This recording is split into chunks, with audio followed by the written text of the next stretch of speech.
In this podcast, I want to talk about requirements that reflect social responsibility.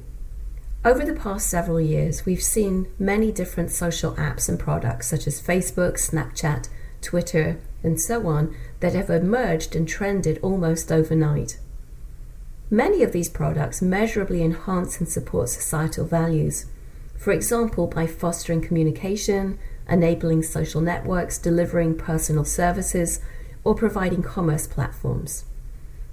Apps and social networking sites have become so ubiquitous that we rely on them for many facets of our daily lives. We use them to plan driving routes, to reserve flights, view photographs, track our exercise routines, or to select and stream movies. In fact, Facebook founder Mark Zuckerberg recently claimed that 1 million users, or 1/7 of the world's population, had used Facebook in a single day. That's actually quite astounding. Unfortunately, the story is not universally rosy. The same products that enhance our lifestyles also have the potential for significant harm. For example, in 2013, a 19-year-old man committed suicide after two young women wrote malicious and completely unfounded posts about him on Facebook.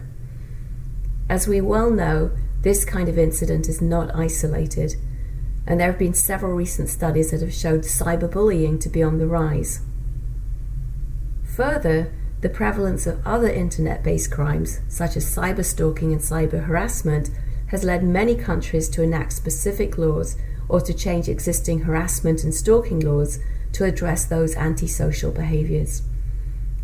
More recently, the People app was announced. Instead of collecting ratings of businesses, hotels, restaurants, or other things that we're used to, People was designed to collect ratings about individual people. Users would be able to grade the personality of their friends, ex-boyfriends, teachers, bosses, just about anyone they came into contact with. People's co-founder, Julia Caudray, explained that once someone entered a review into the system, the subject of that review would not be able to have it removed. The premise was that both positive and negative reviews were important for the app's success and its utility. However, the idea of distilling someone's personality into a 5-star rating led to quite a bit of public outcry. This in turn resulted in immediate backtracking, which I discuss a little bit later on. It's uncertain what form the app, the People app, will assume when it does eventually, if ever, hit the market.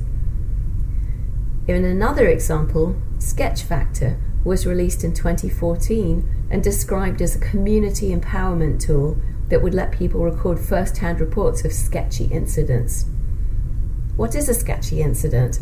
Well, here's an example. A user might report a homeless person sleeping under a bridge, a location at which they felt harassed by a construction crew, or a corner at which they noticed an insalubrious group of young people congregating. Critics quickly raised issues of racial profiling and pointed out that sketchiness is very much in the eye of the beholder. Furthermore, profiling a neighborhood in such a way would surely be offensive to its residents and would further disenfranchise and adversely affect a neighborhood that's probably already down on its luck. Whether you agree with Sketch Factor's co-founders or critics, the fact remains that apps designed to benefit one particular user group might offend or harm others. So the real question here is, who is responsible for the impact of an app? Should designers and developers bear responsibility for the social impact of the products they create? In an interview with Bloomberg Business, Jim Adler said that we, the developers, can make stuff work, but it's not our job to figure out if it's right or not. Well, I beg to differ.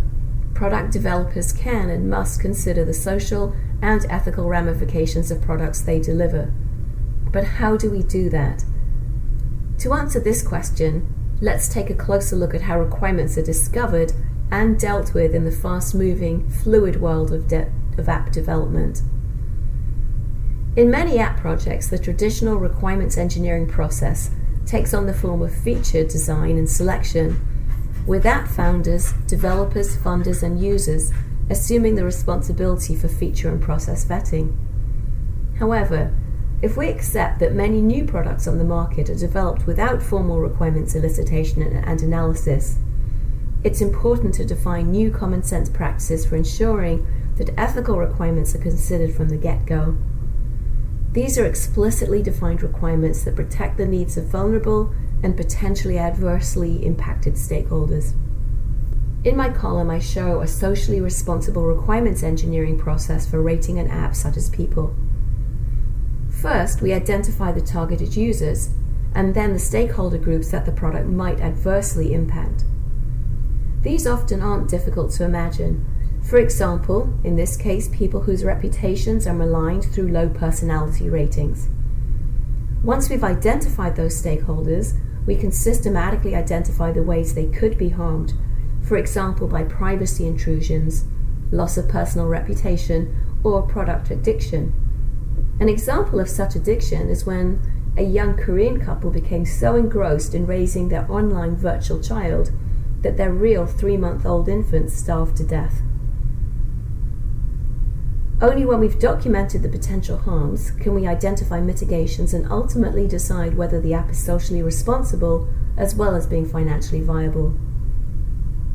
Identifying social impacts can be difficult.